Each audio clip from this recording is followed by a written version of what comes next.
नमस्कार दोस्तों, कैसे हैं आप सब। आशा करता हूं बहुत अच्छे होंगे।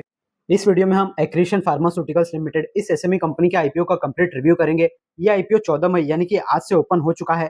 आईपीओ की सभी डिटेल्स को हम इस वीडियो में कवर करेंगे। इस आईपीओ का लेटेस्ट जीएमपी के हिसाब से अलॉटमेंट मिलने पर इसमें 20,000 से ज्यादा का प्रॉफिट हो सकता है। इसके साथ ही आईपीओ के बाद कंपनी का फ्यूचर में किस तरह ग्रोथ करने का प्लान है, इन सब के बारे में हम डिटेल में समझेंगे। वीडियो के अंदर सारी चीजों को हम पॉइंट टू पॉइंट कवर करने वाले हैं, तो वीडियो में एंड तक जरूर बने रहना। एसएमई आईपीओ की सारी अपडेट, मेन बोर्ड आईपीओ की अपडेट और स्टॉक का एनालिसिस रेगुलरली देखने के लिए हमारे चैनल को सब्सक्राइब करके जरूर रख लीजिए।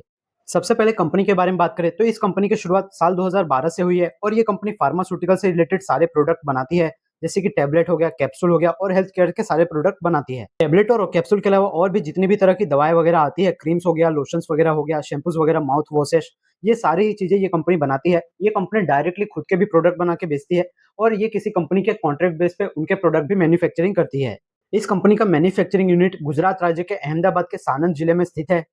इंडिया के साथ साथ ये कंपनी इंटरनेशनली मार्केट में बात करें तो 30 से ज्यादा कंट्रीज में अपने प्रोडक्ट को एक्सपोर्ट करती है। Libya, Congo, Rwanda, Somalia, Angola, Botswana, Burundi, ऐसे साउथ ईस्ट एशिया और अफ्रीका के देशों के अंदर ये कंपनी अपने प्रोडक्ट को एक्सपोर्ट करती है। आईपीओ के डिटेल्स की बात करें तो 14 मई से 16 मई यानी कि आज से ये आईपीओ ओपन हो चुका है और शुक्रवार तक ये आईपीओ ओपन रहेगा। प्राइस बैंड इसका 96 टू 101 रखा गया है। अप्लाई करते टाइम आपको 101 अपर प्राइस बैंड को ही सिलेक्ट करना है। इस आईपीओ का साइज 29.75 करोड़, लगभग 30 करोड़ के आसपास है। इसका अलॉटमेंट 19 मई और इसकी लिस्टिंग 21 मई अगले वेडनेसडे को होते हुए दिख जाएगी। अगर आप रिटेल कैटेगरी में अप्लाई करना चाहते हैं तो यहाँ पर एक लॉट 1200 शेयर्स का है, 1,21,200 रुपए का अमाउंट चाहिए। रिटेल कैटेगरी के लिए यहाँ पर 45% का रिजर्वेशन रखा गया है। अगर नंबर के हिसाब से बात करें तो 1023 सिर्फ 1023 रिटेल शेयर होल्डर्स को ही इस आईपीओ में अलॉटमेंट मिलने वाला है। आईपीओ के बाद प्रमोटर की हिस्सेदारी 73% के करीब रह जाएगी। सबसे इंपॉर्टेंट चीज, कंपनी के फाइनेंशियल्स की बात करें तो फाइनेंशियल ईयर 2022 के अंदर कंपनी ने 22.58 करोड़ का रेवेन्यू और सिर्फ 8 लाख का प्रॉफिट रिपोर्ट किया था। साल 2023 के अंदर कंपनी ने 30 करोड़ के लगभग का रेवेन्यू और 10 लाख का नेट प्रॉफिट रिपोर्ट किया था। फाइनेंशियल ईयर 2024 के अंदर कंपनी ने 34 करोड़ का रेवेन्यू और 3.88 करोड़ का नेट प्रॉफिट रिपोर्ट किया है।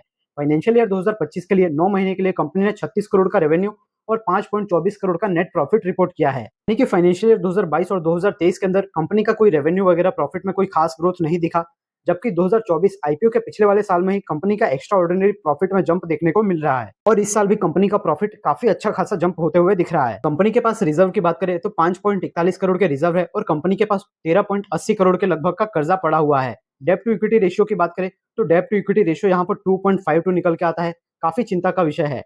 और आईपीओ के अपर प्राइस बैंड के हिसाब से इस कंपनी का टोटल मार्केट कैप 112 करोड़ के लगभग होगा। लिस्टेड पीयर कंपनियों से अगर हम इसकी तुलना करें तो इसका पी रेशियो हमें कम देखने को मिल रहा है। आईपीओ का वैल्यूएशन काफी ज्यादा महंगा नहीं है, काफी ज्यादा सस्ता भी नहीं है। आईपीओ से जो कंपनी पैसा जुटा रही है उसमें से 2.7 करोड़ का इस्तेमाल कंपनी न्यू इक्विपमेंट और न्यू मशीनरी खरीदने के लिए करेगी, जिससे कंपनी अपनी प्रोडक्शन कैपेसिटी को बढ़ाएगी। 4.6 करोड़ रुपए का इस्तेमाल कंपनी इसकी जो सानंद में मैन्युफैक्चरिंग फैसिलिटी है उसको अपग्रेड करने में लगाएगी। सिर्फ 1 करोड़ रुपए का इस्तेमाल कंपनी अपने कर्जे को कम करने के लिए लगाएगी और लगभग 15 करोड़ रुपए का इस्तेमाल कंपनी अपने बिजनेस को चलाने के लिए यानी वर्किंग कैपिटल के लिए करेगी और बाकी का पैसा जनरल कॉर्पोरेट पर्पस यानी आईपीओ के एक्सपेंसेस में जाएगा। सबसे इंपॉर्टेंट चीज, इसका लेटेस्ट ग्रे मार्केट प्रीमियम की बात करें तो अभी इसका लेटेस्ट ग्रे मार्केट प्रीमियम 8 बजे के हिसाब से 14 मई को यहाँ पर 16 रुपए यानी कि 16% का दिखा रहा है। इस हिसाब से इस आईपीओ के अंदर लगभग आपको 20,000 से ज्यादा का प्रॉफिट अलॉटमेंट मिलने पे हो सकता है। याद रखिए, ग्रे मार्केट प्रीमियम ये सिर्फ अंदाजा होता है, 100% इसके भरोसे नहीं रहना चाहिए। अभी 12 मई को पिछला एसएमई आईपीओ मार्केट में लिस्ट हुआ है, श्रीजी डीएलएम लिमिटेड का आईपीओ। इसी हिसाब से एसएमई आईपीओ के अंदर लोगों का इंटरेस्ट बढ़ता हुआ नजर आ रहा है। और 14 मई यानी आज ही एक और SME IPO virtual Galaxy IPO, ये आईपीओ हमें बंद होता हुआ दिखा। इस आईपीओ के अंदर काफी ज्यादा बम्पर सब्सक्रिप्शन हमें देखने को मिला है, तो अगर आपने भी इस आईपीओ में अप्लाई किया है तो हमने उसके रिव्यू का वीडियो बनाया हुआ है, उसको जरूर चेकआउट कर लीजिए। कंपनी के बारे में इन डिटेल में हमने वहां पर बात की है, हो गई सारी डिटेल। अब हम इसके फाइनल कंक्लूजन पे आते हैं कि क्या इस आईपीओ में अप्लाई करना चाहिए या नहीं। तो देखिए, कुछ चीजें जो अच्छी नजर आ रही है, जैसे कि इस कंपनी का बिजनेस अच्छा नजर आ रहा है। इंडिया के साथ साथ 30 से ज्यादा देशों के अंदर ये कंपनी अपने प्रोडक्ट को एक्सपोर्ट करती है। खुद तो ये कंपनी प्रोडक्ट बना के बेचती है, थर्ड पार्टी कॉन्ट्रैक्टर से भी ऑर्डर लेके उनके प्रोडक्ट ये कंपनी बनाती है। इसके फाइनेंशियल्स में भी अगर हम देखें तो अच्छा खासा जंप हमें इस साल देखने को मिल रहा है। ये आईपीओ 30 करोड़ का पूरा फ्रेश इशू है। इससे कंपनी जो भी पैसा जुटा रही है उसका इस्तेमाल कंपनी ग्रोथ वगैरह के लिए करने वाली है, नई मैन्युफैक्चरिंग यूनिट, नई फैसिलिटी वगैरह लगाने वाली है। मैनेजमेंट का ये भी कहना है कि अभी जो कंपनी का प्लांट है उसके अंदर ऑडिट चल रहा है, क्योंकि इस कंपनी ने 20 और भी ज्यादा देशों के अंदर अपने प्रोडक्ट को एक्सपोर्ट करने के लिए रजिस्ट्रेशन किया है। तो जैसे ही आने वाले कुछ एक महीनों के अंदर इसको वहां से अप्रूवल मिल जाएगा तो ये कंपनी 50 से ज्यादा देशों के अंदर अपने प्रोडक्ट को एक्सपोर्ट कर पाएगी, जिससे ये कंपनी हायर मार्जिन पे ऑपरेट कर पाएगी। ये कंपनी के लिए काफी पॉजिटिव चीज और काफी एक गेम चेंजर बात साबित हो सकती है। नेगेटिव चीज़ों में बात करें तो इसका एक ही मैन्युफैक्चरिंग यूनिट गुजरात के साणंद में देखने को मिलता है, दूसरा कहीं पे मैन्युफैक्चरिंग यूनिट नहीं है। अगर कुछ यहाँ पे इंस्टेबिलिटी होती है, प्लांट के ऑपरेशन बंद होते हैं, तो कंपनी का पूरा बिज़नेस पे असर देखने को मिल सकता है। फाइनेंशियली भी बात करें तो कंपनी के ऊपर हमने देखा डेब्ट टू इक्विटी रेशियो इसका 2.52 है, काफ़ी ज़्यादा डेब्ट कंपनी के ऊपर है। हम सभी जानते हैं कि कंपनी के ऊपर जितना ज़्यादा कर्जा होगा, उसको उतना ज़्यादा इंटरेस्ट का पेमेंट करना पड़ेगा और कंपनी का प्रॉफिट कम होते हुए दिखेगा। आईपीओ से पैसे जुटाने के बाद ये कंपनी सिर्फ 1 करोड़ रुपए का ही कर्जा रिपेमेंट करने वाली है, यानी कंपनी के ऊपर आईपीओ के बाद भी हेवी कर्जा बना रहेगा। फाइनेंशियल ईयर 2024 के अंदर कंपनी का जो प्रॉफिट सिर्फ 10 लाख होता था, वो 4 करोड़ के लगभग पहुंचता हुआ नजर आया है। इस साल 5 करोड़ से ज्यादा पहुंचता हुआ नजर आया है। तो ये थोड़ी चिंताएं साबित करता है कि आईपीओ के लाने से पहले कंपनी के प्रॉफिट में एक्सपोनेंशियल ग्रोथ दिख रहा है। तो ये एक हल्का चिंता का विषय जरूर है कि जिस तरह से इसका ग्रे मार्केट प्रीमियम अभी दिख रहा है हमें 15-20% के करीब, और जैसे जैसे फाइनल दिन आएगा वैसे वैसे ये ग्रे मार्केट प्रीमियम और भी बढ़ सकता है, ऐसा मुझे लगता है। अगर इसका ग्रे मार्केट प्रीमियम 25% 30% से ज्यादा दिखता है तो इसके अंदर भी आपको बम्पर सब्सक्रिप्शन देखने को मिल सकता है।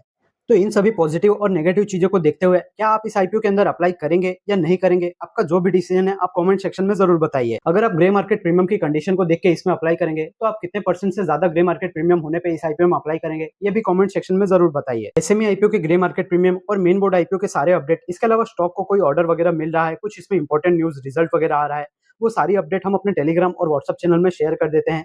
तो आप फटाफट से उसको ज्वाइन करके जरूर रख लीजिए, प्रैक्टिकली आपको वहां से बहुत ज्यादा हेल्प हो जाएगी। हम बाकी यूट्यूबर्स की तरह सिर्फ ऊपर ऊपर से डिटेल कवर करना इसमें नहीं मानते हैं। हम अगर कोई कंपनी का वीडियो बनाते हैं, आईपीओ का रिव्यू का वीडियो बनाते हैं, तो कंपनी को पूरा इन डिटेल में स्टडी करने में बिलीव करते हैं। अगर आपको हमारी ये एफर्ट पसंद आते हैं, आपको जानकारी इन्फॉर्मेटिव लगी है, वीडियो हेल्पफुल लगा है, तो वीडियो को एक लाइक जरूर कीजिए। और इसी तरह की एसएमई आईपीओ से जुड़ी, मेन बोर्ड आईपीओ से जुड़ी वैल्यूएबल अपडेट्स जानने के लिए हमारे channel SSA money Shri stock market, इसको सब्सक्राइब करके बेल आइकन को भी प्रेस करके रख लीजिए। हमारे चैनल पे आपको अपकमिंग आईपीओ से जुड़ी सारी लेटेस्ट अपडेट और उसके अलावा स्टॉक एनालिसिस भी देखने को मिल जाता है। 23 शेयर्स का अभी तक हमने एनालिसिस कर लिया है, जिसका हमने एक पूरा प्लेलिस्ट बना दिया है। मेन बोर्ड सेगमेंट में भी जो अपकमिंग आईपीओ आने वाले हैं, उसका भी हमने एक सेपरेट प्लेलिस्ट बना रखा है। इसके अलावा हमको हमारे चैनल पे एसएमई आईपीओ का भी पूरा प्लेलिस्ट देखने को मिल जाएगा। हमारी यूट्यूब फैमिली बहुत जल्द 1000 प्लस मेंबर्स की होने वाली है, तो अगर आप हमें सपोर्ट करना चाहते हैं तो अपने एसएमई आईपीओ और मेन बोर्ड आईपीओ में अप्लाई करने वाले दोस्तों के साथ हमारी वीडियो को जरूर शेयर कीजिए। अगर आप हमारी क्लोज कम्युनिटी का पार्ट बनना चाहते हैं, हमारे चैनल के साथ और भी ज्यादा वैल्यूएबल अपडेट्स जानना चाहते हैं, सीखना चाहते हैं, समझना चाहते हैं, तो आप हमारी बेसिक मेंबरशिप को भी ज्वाइन कर सकते हैं। काफी वैल्यूएबल चीजें आपको बहुत ही जल्द वहां पे देखने को मिल जाएगी। हाँ दोस्तों, आपको एक बार फिर से रिमाइंड करना चाहूंगा कि एसएमई आईपीओ की अपडेट, ग्रे मार्केट प्रीमियम की अपडेट और स्टॉक मार्केट की सभी लेटेस्ट न्यूज के लिए आप हमारे टेलीग्राम चैनल को ज्वाइन करके जरूर रख लीजिए। वीडियो के डिस्क्रिप्शन और चैनल के अबाउट सेक्शन में मिल जाएगा।